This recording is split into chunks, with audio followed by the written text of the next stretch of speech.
Breaking news చూస్తున్నాం. ఏపీలో ఎన్నికలు సమీపిస్తున్న తరుణంలో రాజకీయ సమీకరణాలు వేగంగా మారుతున్నాయి. ఇప్పటికే జనసేనతో టీడీపీ పొత్తు ఖాయమైంది. ఇక ఇప్పుడు బీజేపీ కూడా వారితో కలిసేందుకు సిద్ధమైంది. ఈ మేరకు ఢిల్లీలో వేగంగా పావులు కదుపుతున్నారు ఏపీ నేతలు.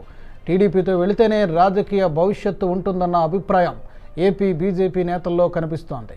అటు అధిష్టానం కూడా ఈ పొత్తుపై సానుకూలంగా ఉన్నట్టు తెలుస్తోంది. అటు జనసేన అధినేత కూడా బీజేపీ అధిష్టానాన్ని ఒప్పించే పనిలో ఉన్నారు. టీడీపీతో వెళితేనే ఆంధ్రప్రదేశ్లో రాజకీయంగా మనుగడ ఉంటుందనే అభిప్రాయంతో ఉన్నారు.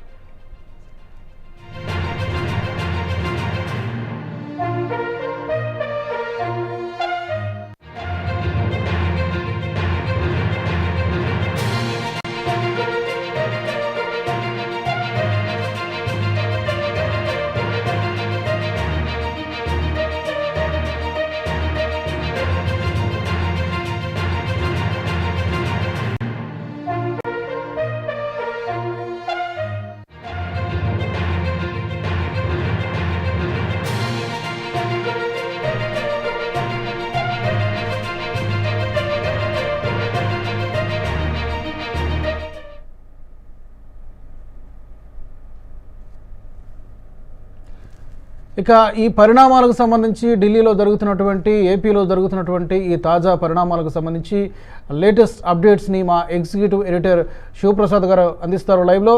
శివప్రసాద్ గారు నమస్తే. మరొకసారి 2014 combination TDP Janasena BJP combination repeat అయ్యే సూచనలు కనిపిస్తున్నాయి. మనకి ఢిల్లీ నుంచి పొలిటికల్ సర్కిల్స్ నుంచి వస్తున్నటువంటి వార్తలు. ఇది దాదాపుగా మనం కన్ఫామ్గా భావించవచ్చా? ఒకవేళ ఇదే నిజమైతే వైసీపీకి ఇప్పుడున్నటువంటి ప్రభుత్వానికి ఒక హెచ్చరికను పంపించినట్టు అవుతుందా? డెఫినెట్గా రాజు, నిన్న జరిగినటువంటి పరిణామాలు ఆంధ్రప్రదేశ్లో పొత్తులకు సంబంధించినటువంటి అంశాన్ని ఎక్కువగా బయటికి తీసుకొచ్చినాయి. ముఖ్యంగా బీజేపీతో జనసేన టీడీపీ పొత్తుకు సంబంధించినటువంటి అంశాలు నిన్న ఎక్కువగా చర్చకు వచ్చినటువంటి పరిస్థితి కనిపిస్తోంది. నిన్న భారతీయ జనతా పార్టీ విస్తృత స్థాయి సమావేశం ఆంధ్రప్రదేశ్ సంబంధించి ఏదైతే జరిగిందో ఈ సమావేశంలో పొత్తుకు సంబంధించినటువంటి అంశం కూడా చాలా గట్టిగానే ప్రస్తావనకు వచ్చింది.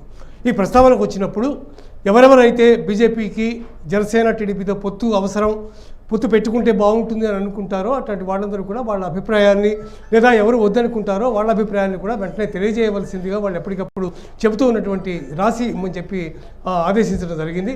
ఆ మేరకే రాష్ట్ర బీజేపీలో ఉన్నటువంటి వారందరూ కూడా, ఏపీ బీజేపీలో ఉన్నటువంటి హాజరైన సభ్యులందరూ కూడా తమ అభిప్రాయాన్ని ఇప్పటికే లిఖితపూర్వకంగా పార్టీ అధిష్టానానికి తెలియజేశారు. మరోవైపు బీజేపీ పార్టీ కార్యాలయంలోనే బీజేపీ రాష్ట్ర అధ్యక్షురాలు పురంధేశ్వరితో జనసేన పార్టీకి చెందినటువంటి నాదెండ్ల మనోహర్ సమావేశం కావడం, కాసేపు వారిద్దరి మధ్య చర్చ జరగటం, ఇవన్నీ కూడా తర్వాత జరిగినటువంటి పరిణామాలుగా మనకు కనిపిస్తున్నటువంటి పరిస్థితి నిన్న ఉంది.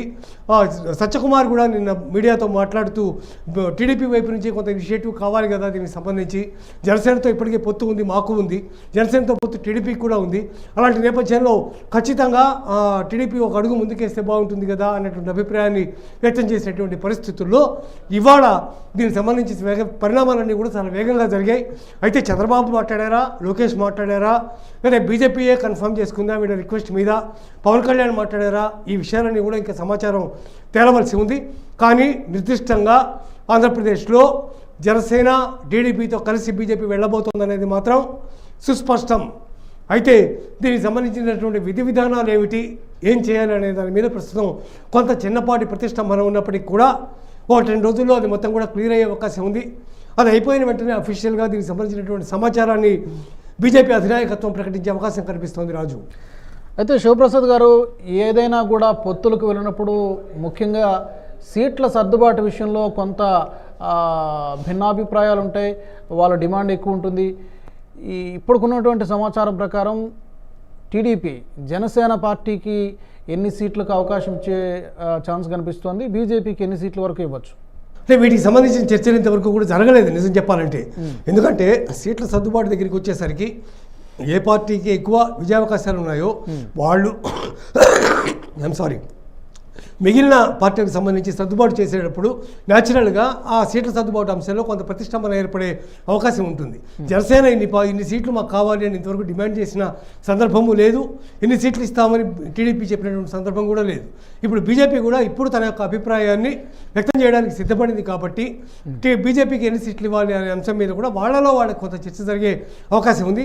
ఇన్ని సీట్లు అడుగుదాం, ఇంతమంది పోటీ చేసే అవకాశం ఉంది, ఇన్ని సీట్లు అడిగితే అన్ని సీట్లలో మనం గెలిచే అవకాశం ఉంది అనేటటువంటి ఆలోచన బీజేపీ చేస్తోంది. కాబట్టి బీజేపీ తమ డిమాండ్ని ముందు పెట్టే అవకాశం ఎక్కువగా మనకు కనిపిస్తోంది. కేవలం బీజేపీ ఎటువంటి బేషరతుగా ఎటువంటి షరతులు లేకుండా ఎటువంటి ఆలోచనలు లేకుండా బీజేపీ స్తబ్దుగా కేవలం పోటీ చేయకుండా ఉత్తినే టీడీపీకి కానీ జనసేనకు కానీ మద్దతు ఇచ్చేటటువంటి అవకాశం మాత్రం లేదు. ఖచ్చితంగా బీజేపీ కూడా పోటీ చేసే అవకాశం ఉంది. ఎందుకంటే ఆ పార్టీ కూడా తమ యొక్క ఉనికిని అక్కడ కాపాడుకోవాల్సినటువంటి అవసరం ఉంది, ఉనికిని బాగా చాటుకోవాల్సినటువంటి అవసరం కూడా ఉంది. అందువల్ల మూడు పార్టీలు కూడా పొత్తు కన్ఫర్మ్ అయిపోయిన తర్వాత దీని మీద కూర్చుని ఎన్ని సీట్లు ఇస్తాం ఏంటి అనే దాని మీద బాగా డిస్కషన్ చేసి దాని మీద ఒక రిజల్ట్ వచ్చే అవకాశం మాత్రం స్పష్టంగా కనిపిస్తోంది. అయితే ఇప్పటివరకు ఢిల్లీలో ఉన్నటువంటి బీజేపీ వర్గాలు ఖరారు చేసినటువంటి దాని ప్రకారం చెప్పినటువంటి ప్రకారం ఖచ్చితంగా ఆంధ్రప్రదేశ్లో మాత్రం బీజేపీ, టీడీపీ, జనసేన మూడు పార్టీలు కూడా కలిసి ఎన్నికలకు వెళ్తున్నాయి. ఇది ఖచ్చితమైనటువంటి సమాచారం. శివప్రసాద్ గారు, ఒక విషయం చెప్పండి. గత ఎన్నికల్లో టీడీపీ ఓటమికి అలాగే వైసీపీ ఘన విజయానికి కారణం బీజేపీ ఈ నిర్ణయంతో గేమ్ చేంజర్ కాబోతోందా? సోము వీర్రాజు లాంటి నేతలు మేము చేయాల్సింది చేశాం, రిజల్ట్ మీరు చూస్తున్నారనేటువంటి గతంలో మాట్లాడినటువంటి మాటలు 2014లో కలిసి వెళ్ళడం ద్వారా ఎలాంటి ఫలితం వచ్చిందో మనం చూసాం, 2018లో 2019లో ఎలాంటి ఫలితం వచ్చిందో మనం చూసాం. సో బీజేపీకి నేరుగా సీట్లు చూసినట్లయితే 2014లో మనకి ఏం జరిగింది? 2014లో బీజేపీ పొత్తుతో టీడీపీ పోటీ చేసింది. ఆ రోజు కొన్ని సీట్లు తగ్గిన పూర్తిగా అధికారంలోకి రాకపోయినప్పటికీ కూడా టీడీపీ మంచి సీట్లే సాధించగలిగింది. అయితే ఆ తర్వాత నెక్స్ట్ ఎలక్షన్స్లో మోడీని వ్యతిరేకించడం, లేకపోతే బీజేపీని తీవ్రంగా వ్యతిరేకించడం, తద్వారా బీజేపీ యొక్క అండకోల్పోవడం చంద్రబాబు నాయుడు, ఆ తర్వాత జరిగిన పరిణామాలన్నీ కూడా మనకు తెలిసినటువంటి విషయాలే.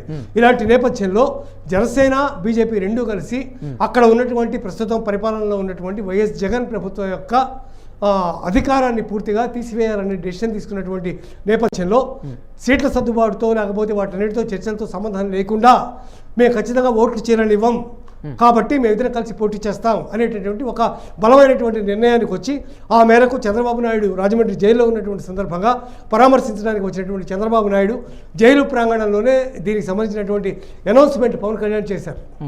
కాబట్టి అప్పటి నుంచి బీజేపీ దీంతో వెళుతుందా వెళ్ళదా అనే దాని మీద సస్పెన్స్ కొనసాగుతూ ఉంది. కానీ చంద్రబాబు కూడా తన వైపు నుంచి ఆ రోజు తాను చేసినటువంటి తప్పిదాలు ఏవైతే ఉన్నాయో ఆ తప్పిదాల నుంచి కొంత తాను పాఠం నేర్చుకుని బీజేపీతో వెళ్ళడం తనకు కూడా అత్యవసరం అనేటటువంటి నిర్ణయానికి వచ్చినటువంటి తరువాతే ఇటువంటి డెవలప్మెంట్ ఏర్పడి ఉంటుంది అని చెప్పి మనం భావించవచ్చు. ఎందుకంటే సత్యకుమార్ మాటలు కనుక నిన్న మనం చూసినట్టయితే అటువైపు నుంచి కూడా ఇనిషియేటివ్ కావాలి కదా, పవన్ కళ్యాణ్ చంద్రబాబుని ఒప్పించాలి కదా, చంద్రబాబు నుంచి మాట తీసుకోవాలి కదా అనే మాట సత్యకుమార్ అన్నారు. కాబట్టి ఆ మేరకు చంద్రబాబు నుంచి కూడా అంగీకారం తెలిపే ఉంటారు. ఆ ధర్మిలోనే ఇట్లాంటి పరిణామాలు వెంటనే జరిగి ఉండే అవకాశం ఉంది. ఎన్నికలు ముంచుకొస్తున్నటువంటి తరుణంలో ఇంకా దీన్ని ఆలస్యం చేయడం సమంజసం కాదు. కాబట్టి బీజేపీ కూడా త్వరపడి దీని మీద ఖచ్చితమైనటువంటి నిర్ణయం తీసుకుందని మనం భావించవచ్చు. విధి విధానాలు, సీట్ల సర్దుబాటు అంశం తామేం మాట్లాడాలో బీజేపీ ఖరారు చేసుకున్న తరువాత ఈ అధికారికమైనటువంటి అనౌన్స్మెంట్ వచ్చే అవకాశం కనిపిస్తుంది. రాజు, రైట్. థ్యాంక్ యూ శివప్రసాద్ గారు ఫర్ ది అప్డేట్.